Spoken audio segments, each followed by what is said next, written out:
Juan José Rendón, especialista en temas electorales.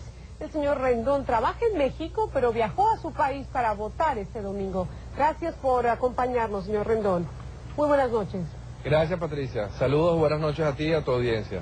¿En qué consiste su denuncia sobre el fraude en la votación?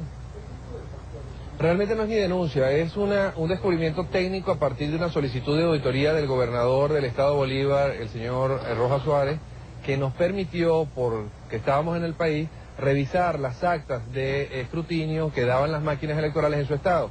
En esas máquinas, al revisarlas, con un método diferente al que está utilizando la organización Súmete y el Centro Carter, descubrimos que habían unas similitudes poco, digamos, normales, que resaltaban por su patrón regular y persistente.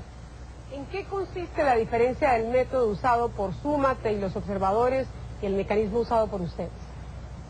Básicamente, la diferencia es que el método que usó el Centro Carter, Súmate y la OEA es un método muestral, es decir, que toman unidades probabilísticas de diferentes centros electorales, esas actas las suman, las contabilizan entre sí, les da una tendencia o les da una proyección que les permite determinar si se parecen entre sí o no. Y por supuesto, si utilizan todas el mismo método, van a dar el mismo resultado. El método que usamos nosotros es un método de estudio a profundidad, es decir, agarramos un centro electoral, analizamos mesa por mesa, el libro cuaderno por cuaderno y acta por acta.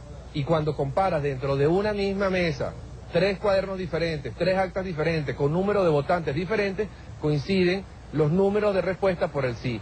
No solamente en una mesa, que ya sería significativo, porque es sumamente improbable que eso ocurra, sino que ocurre en muchas mesas, en ese mismo lugar. Solamente de 60 que revisamos, conseguimos 19. Esta denuncia la hicimos hoy en la mañana por autorización del gobernador, y durante todo el día de hoy se ha estado revisando los diferentes estados y tuve la oportunidad de ver muchas otras actas que tienen las mismas similitudes, que demuestran prácticamente, que prueban un patrón de freno, de tope de la respuesta sí, indiferentemente a la intención del elector. O sea que en todas las mesas que ustedes revisaron, vota por el sí el mismo número de personas.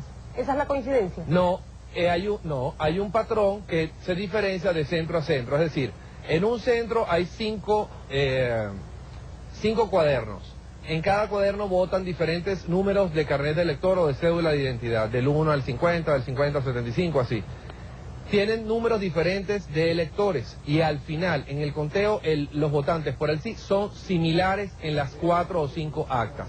Pero en la mesa de al lado, si el patrón aquí era 122, 122, 122 y 122, en la otra es 133 o 152, y cuando no se corresponde al patrón, o sea, cuando hay un acta que no se corresponde, el número es inferior a lo que nosotros estamos llamando el techo del padrón o del programa o del algoritmo.